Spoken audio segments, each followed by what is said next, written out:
बड़ी बहन को हर चीज में बहुत इम्पोर्टेंस देते हैं और मम्मी को इग्नोर करते हैं। फिर तो उनका उदास होना लाजमी है, क्योंकि अगर उनका भाई उनके साथ ऐसा कर रहा है तो किसी को भी बुरा लगेगा।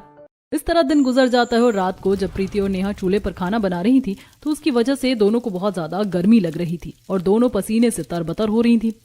सच में इस भीषण गर्मी में तो मैं बहुत परेशान हो रही हूँ। गर्मी के मारे जान निकली जा रही है। सच में जेठानी जी, मेरी भी जान निकली जा रही है। इतनी ज्यादा गर्मी है और ऊपर से चूल्हे के आगे खाना बनाने में भी हालत खराब हो रही है। तभी रोहन और यश भी अपना काम खत्म करके घर वापस आ जाते हैं। वो दोनों भी पसीने से तरबतर हो रहे थे। तब नेहा दोनों को एक एक गिलास पानी देती है। पानी उतना कुछ ठंडा नहीं है। अब तो गर्मी आ गई है, अब तो ठंडा पानी पीकर ही थोड़ी बहुत राहत मिलेगी। सच में हालत खराब हो रही है। तुम जल्दी से हमारे लिए पानी डाल दो, हम एक बार नहा लेते हैं, उसके बाद ही जाकर थोड़ा सा गर्मी से पीछा छूटेगा। नेहा ने दिन में बाल्टी में पानी भर के रखा था। उससे यश और रोहन दोनों नहा कर आ जाते हैं। नहाने के बाद दोनों को थोड़ी सी राहत मिलती है। हाँ, अब जाकर थोड़ा सा ठीक लग रहा है, वरना तो मुझे बहुत बेचैनी होने लगी थी। इतनी गर्मी में सच में हालात एकदम बुरे हो जाते हैं। आप एकदम बिल्कुल सही कह रहे हो भैया, मुझे भी अब थोड़ा ठीक लग रहा है। ठीक है, तो दोनों बैठ जाओ, साथ में खाना खा लेते हैं। उसके बाद प्रीति और नेहा सभी को खाना परोस देती हैं और सभी साथ बैठकर खाना खाते हैं। लेकिन बच्चों को भी बहुत गर्मी लग रही थी। मम्मी, पंखा क्यों नहीं चल रहा है? बेटा, अभी लाइट गई हुई है, इसीलिए थोड़ी देर में लाइट आ जाएगी, तब अपने आप पंखा चल जाएगा। हमारे घर में हमेशा लाइट चली जाती है, लेकिन सामने वाले मोनू के घर में तो हमेशा लाइट रहती है। क्योंकि उनके घर में इन्वर्टर है, इसीलिए। तो फिर हमारे घर में इन्वर्टर क्यों नहीं है? हमारे घर में भी इन्वर्टर होना चाहिए ना। इतनी गर्मी में बिना पंखे के रहना कितना मुश्किल होता है मम्मी। हाँ बेटा, होता तो है, लेकिन अगर हम कभी भी गर्मी में नहीं रहेंगे तो हम गर्मी से लड़ना कैसे सीख पाएंगे? इसीलिए मैं हमेशा तुम्हें सिखाती हूँ, हमारे पास जो है, जितना है, हमें उसी में खुश रहना चाहिए। हाँ ठीक है, लेकिन मुझे बहुत गर्मी लग रही है। कोई बात नहीं, मैं तुम्हें हवा कर देती हूँ। उसके बाद प्रीति हाथ पंखे से दोनों बच्चों को हवा करने लगती है। उसके बाद सब खाना खा लेते हैं और सो जाते हैं। लेकिन बहुत ज्यादा गर्मी होने की वजह से घर में काफी उमस हो गई थी, जिसकी वजह से हर कोई रात को बस करवटें ले रहा था। मम्मी, गर्मी लग रही है। सच में आज तो कुछ ज्यादा ही गर्मी है, मुझे भी बहुत गर्मी लग रही है। तब रोहन उठता है और 2 गमछे लेकर उन्हें पानी में गीला कर लेता है। एक वह चिंटू के ऊपर ढक देता है, दूसरा पिंकी के ऊपर। इससे थोड़ी सी गर्मी में राहत मिलेगी। हाँ, ये आइडिया अच्छा है। मैं भी अपनी सूती ओढ़नी लेकर उसे गीला कर लाती हूँ, तब थोड़ा ठीक लगेगा। मुझे भी जरा गमछा गीला करके दे देना। अरे पसीने से पूरा तन बदन भीग गया है और गर्मी में बड़ी बेचैनी भी हो रही है। उसके बाद सब ऐसा ही करते हैं और सूती कपड़े को गीला करके उसे अच्छे से निचोड़ने के बाद सभी उसे ओढ़ कर सो जाते हैं, जिसके बाद उन्हें थोड़ी सी गर्मी से राहत मिलती है। अगले दिन सुबह उठकर फिर से सभी अपनी दिनचर्या करते हैं। रोहन और यश भी अपने अपने काम पर निकल जाते हैं। एक तरफ रोहन मेहनत मजदूरी का काम करता है। आज वह ईंट ढोने का काम कर रहा था। बहुत तेज धूप होने की वजह से उसे काम करने में परेशानी हो रही थी। बहुत ज्यादा गर्मी है, इतनी तेज धूप है, ऐसे में तो सिर घूम रहा है। उसके बाद रोहन इधर उधर छांव ढूंढता है और उसे तब एक पेड़ नजर आता है। काफी बड़ा पेड़ मिलने के बाद रोहन उसकी छांव में जाकर बैठ जाता है। इसके बाद उसे थोड़ी सी राहत मिलती है, लेकिन तभी वहां पर रोहन का मालिक आ जाता है, जो रोहन को आराम करता हुआ देखकर बहुत ज्यादा भड़क जाता है। अरे मैं यहाँ पर आराम करने के पैसे देता हूँ या फिर काम करने के? जाओ देखो, बस तुम्हें आराम करना होता है। अगर ऐसे ही करोगे तो काम कब खत्म होगा? मुझे माफ कर दीजिए मालिक, लेकिन अभी इस समय बहुत तेज धूप थी और मैं बहुत देर से काम कर रहा था, इसलिए थोड़ा सा गर्मी से परेशान होकर 5 मिनट आराम करने बैठा था। मुझे तुम्हारा कोई बहाना नहीं सुनना। चलो जल्दी काम करो, वरना पगार काट लूंगा। इस तरह मालिक रोहन को धमका कर वहां से चला जाता है और उसके बाद मजबूरन रोहन को फिर से काम करना शुरू करना पड़ता है। बहुत तेज गर्मी होने की वजह से काम करने में तो परेशानी हो ही रही थी। उसने अपने सिर पर एक गमछा पहन रखा था। ज्यादा गर्मी होने की वजह से वह गमछा उतार कर उसे वहीं पर नल से पानी खोलकर अच्छे से गीला कर लेता है और फिर उसे निचोड़ने के बाद दोबारा सिर पर बांध लेता है। अब ठीक है, कम से कम थोड़ी देर तो राहत मिलेगी। एक तरफ रोहन अपना काम कर रहा था, वहीं दूसरी तरफ यश रिक्शा चलाता था। तेज धूप और कड़ी गर्मी में वह सवारी बुला रहा था। आ जाओ, 10 रुपए सवारी, 10 रुपए सवारी। इस तरह यश चिल्लाकर सवारियों को आवाज देकर बुला रहा था। रिक्शा फुल होने के बाद यश रिक्शा को लेकर आगे बढ़ रहा था, लेकिन उसको दोनों तरफ से गर्म लू लग रही थी, जिसकी वजह से वो बहुत परेशान हो रहा था। आज मैंने गलती कर दी, आधी बाजू की शर्ट पहनकर आ गया। इतनी गर्म तेज लू चल रही है, मेरे हाथ एकदम जल रहे हैं। मुझे पूरी बाजू की शर्ट या कुर्ता पहनकर आना चाहिए था। इस तरह यश खुद को कोस रहा था, क्योंकि गर्मी में उसका हाल बेहाल हो रहा था। इस तरह दोनों भाई मेहनत मजदूरी कर रहे थे और अपने परिवार का पेट पाल रहे थे। शाम को काम खत्म होने के बाद दोनों घर वापस आ जाते हैं और दोनों ही अपनी आज की हुई कमाई को अपनी पत्नी के हाथ में दे देते हैं। ये आज की कमाई है, इससे राशन ले आना। अब सबसे पहले प्रीति और नेहा सभी को पीने के लिए थोड़ी सी मीठी खांड वाली छाछ देती हैं। हमने सभी के लिए दही से ये छाछ बनाई है, इसे पीने के बाद थोड़ी सी पेट को राहत मिलेगी और गर्मी भी कम लगेगी। सभी बड़े मजे से छाछ पी लेते हैं। छाछ पीने के बाद अगर ये ठंडे पानी से बनी होती तो और अच्छा लगता। हम तो अभी भी मटके का पानी इस्तेमाल कर रहे हैं, लेकिन फिर भी पानी उतना ठंडा नहीं लगता है कुछ जुगाड़ करना पड़ेगा। बोरी गीली करके मटके के चारों तरफ लपेटनी ही होगी। एक बोरी बची थी जेठानी जी, उसे तो हमने सर्दियों में इस्तेमाल कर लिया, कल और लेकर आनी होगी। तब तक दूसरा कपड़ा गीला करके लपेट देते हैं, उससे भी काफी फर्क रहेगा। प्रीति ऐसा करने चली जाती है। वो एक कपड़े को गीला करके उसे मटके के चारों तरफ लपेट देती है, जिससे पानी थोड़ा सा ठंडा हो सके। वहीं दूसरी तरफ आप तब तक नहा लीजिए, हम तब तक खाना लगा देते हैं।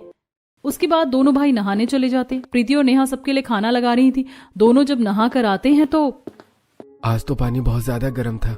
इतनी गर्मी में गर्म पानी से नहाने के बाद कुछ खास राहत नहीं मिलती। अगर ठंडा पानी होता तो मजा आ जाता। और ऊपर से इसी वक्त लाइट भी चली जाती है।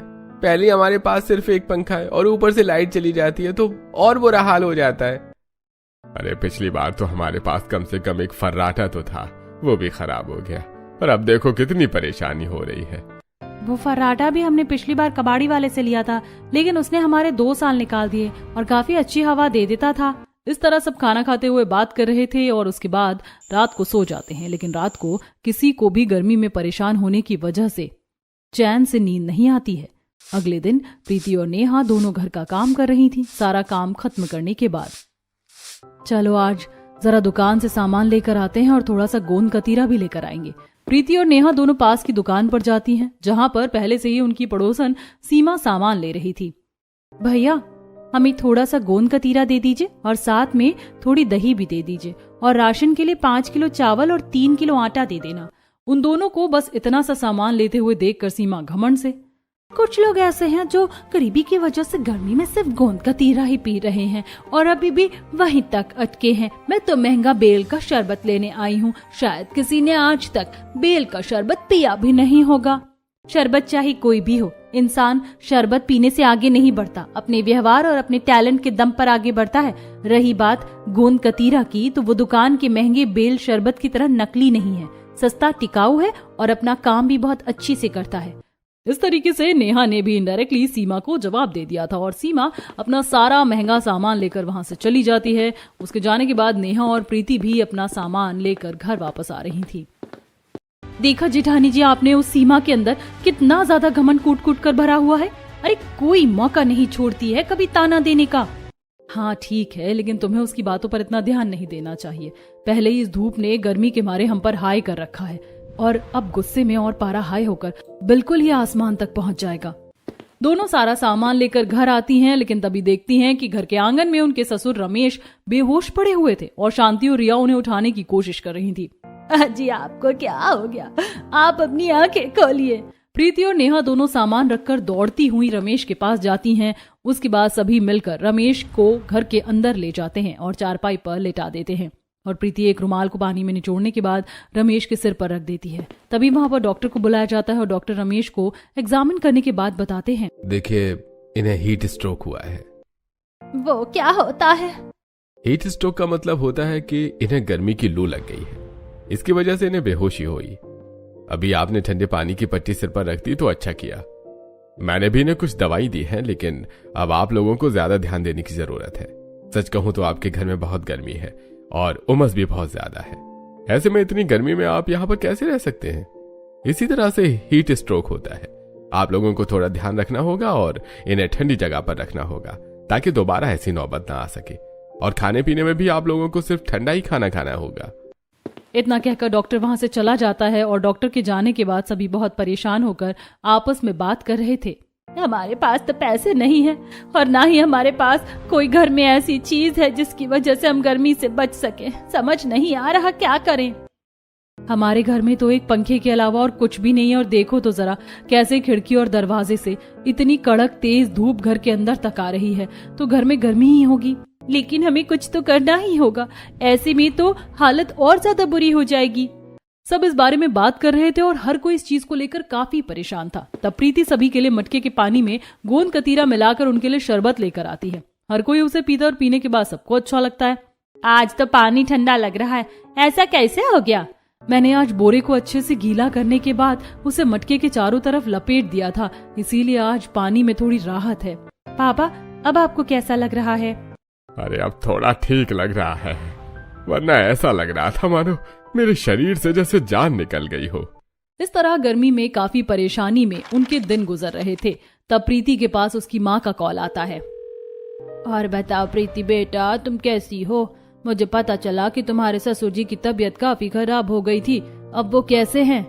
बस मम्मी क्या बताऊं, गर्मी के मारे हमारा बहुत बुरा हाल हो रहा है। पूरे घर में उमस हो जाती है और खिड़की और दरवाजे से भी तेज धूप अंदर तक आती है। अब तो हमारे पास सिर्फ एक पंखा है और उसमें कहाँ गर्मी खत्म होती है।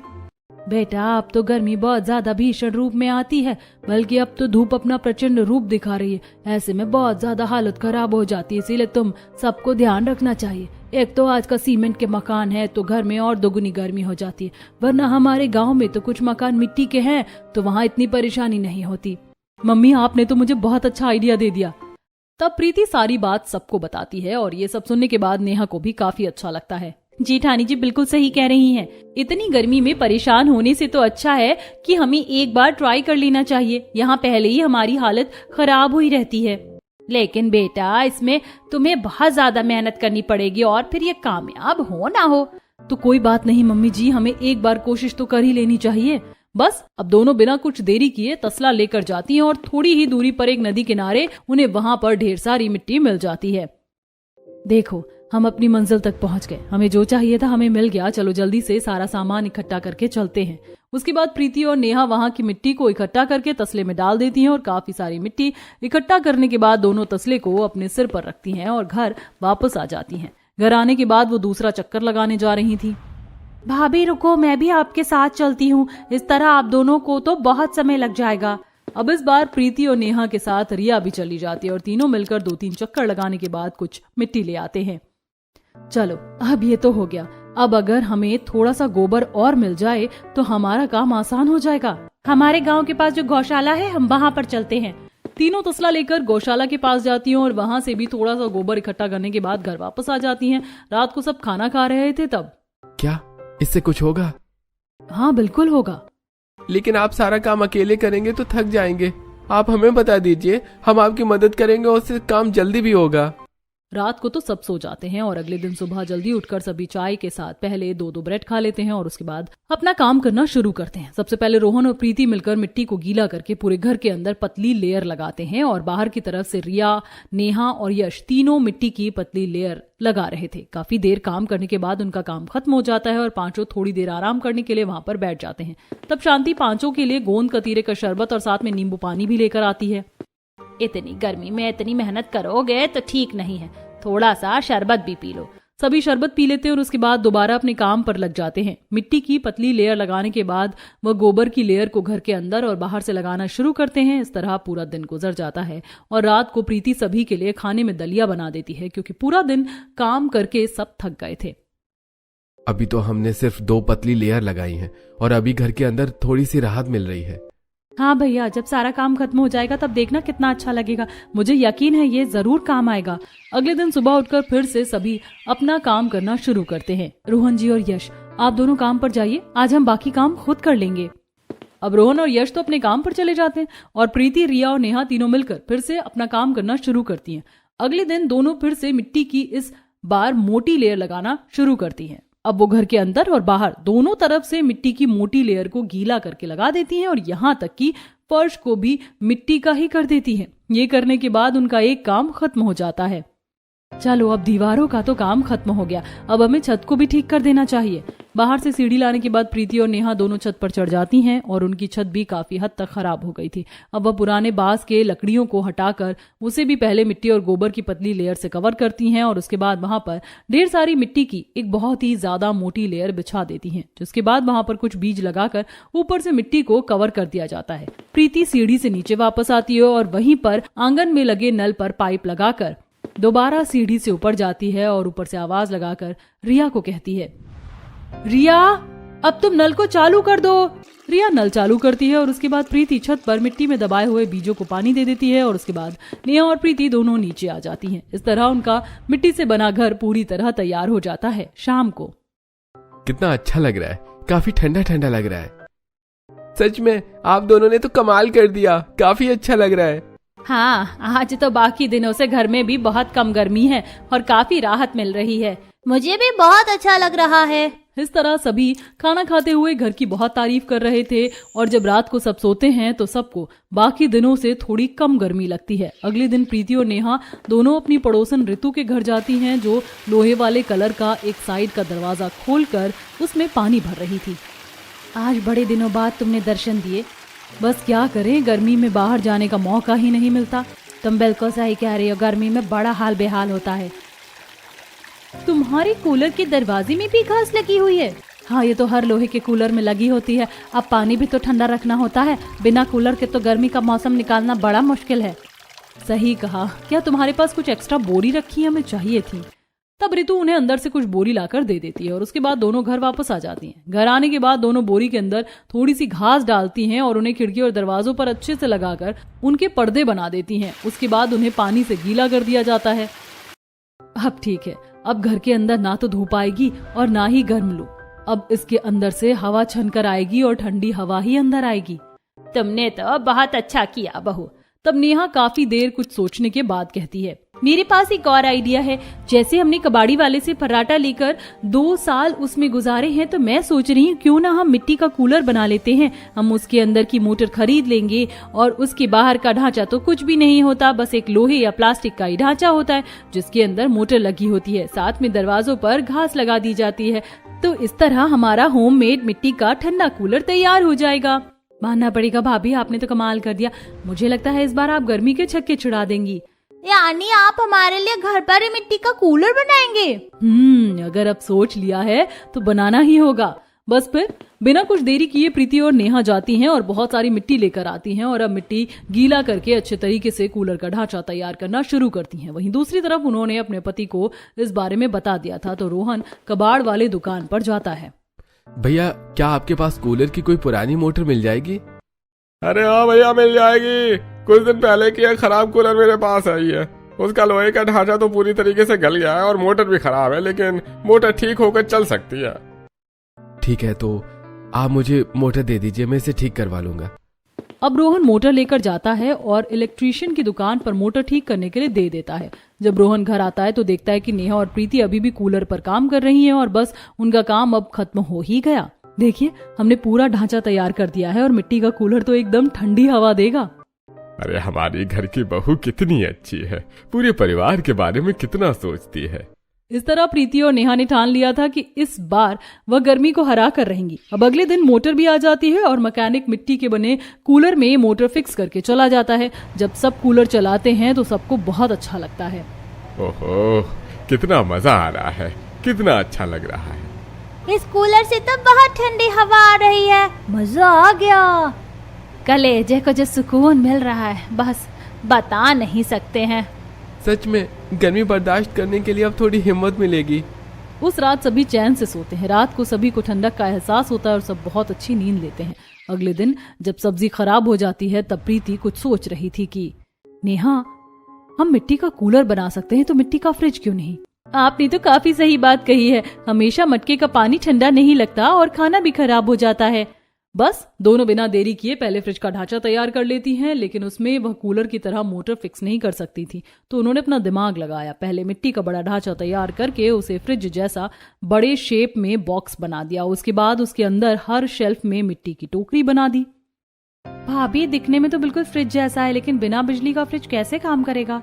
इसके अंदर जो टोकरी है, हमें जो भी चीज ठंडी करनी है उसे मिट्टी के एक छोटे मटके में रखना है और फ्रिज के अंदर बनी टोकरी में थोड़ा सा रेत डालकर उसे गीला करके वह चीज वाला मटका उसके ऊपर रखना है और मिट्टी का दरवाजा बंद करना है। इससे वह चीज बिल्कुल ठंडी रहेगी और खराब नहीं होगी। जिस तरह उन्होंने मिट्टी का फ्रिज भी बना दिया और अब बिना बिजली से चलने वाला उनके पास मिट्टी का फ्रिज बन गया था।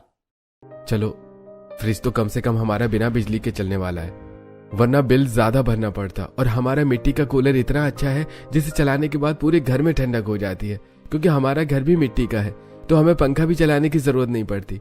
इतना तो बिजली का बिल भी हम नहीं भर सकते हैं।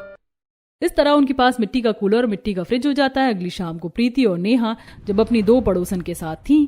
सच में तुमने मिट्टी का कूलर बनाने की कोशिश की? जब तुम्हारा कूलर बनकर तैयार हो जाएगा तो मैं देखने जरूर आऊंगी। अरे, इनका मिट्टी का घर भी कितना सुंदर लगता है। देखो तो जरा, छत पर ही घास उगा दी है, कितना दिमाग लगाया है। धूप अंदर तक जाकर इन्हें परेशानी नहीं कर पाएगी। अब क्या कर सकते हैं, गर्मी में हाल बेहाल हो रहा था, कुछ ना कुछ तो करना ही था। ऐसा ही कहा, बहुत भीषण गर्मी है। कूलर भी फेल हो जाते, बार बार कूलर में पानी भरो और मुझे उसमें बहुत आलस आता है। वो चारों आपस में बात कर रही थी, तभी वहाँ पर सीमा आती है। तो तुम लोग भी एसी क्यों नहीं खरीद लेते? हाँ, मैं तो भूल ही गई थी। तुम्हारे घर में कूलर है वही बहुत बड़ी बात है, एसी लेना भी सबके बस की बात नहीं होती। अब हमें देखो, गर्मी का कुछ पता नहीं चलता, एकदम ठंडक का एहसास होता है। सीमा फिर से सबका मजाक उड़ाती है और उसके पास किसी का कॉल आता है तो वहां से चली जाती है।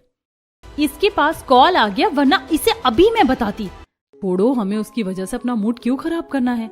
बिल्कुल सही कहा, सीमा से बहस करना मतलब भैंस के आगे बीन बजाने जैसा है। आज के बाद जब भी सीमा हमसे बात करने आएगी हम उसे इग्नोर करेंगे। माना कि वो हम सबसे ज्यादा अमीर है, लेकिन इस तरह वो हमेशा हमें नीचा नहीं दिखा सकती और किस चीज को नॉर्मलाइज नहीं कर सकती है।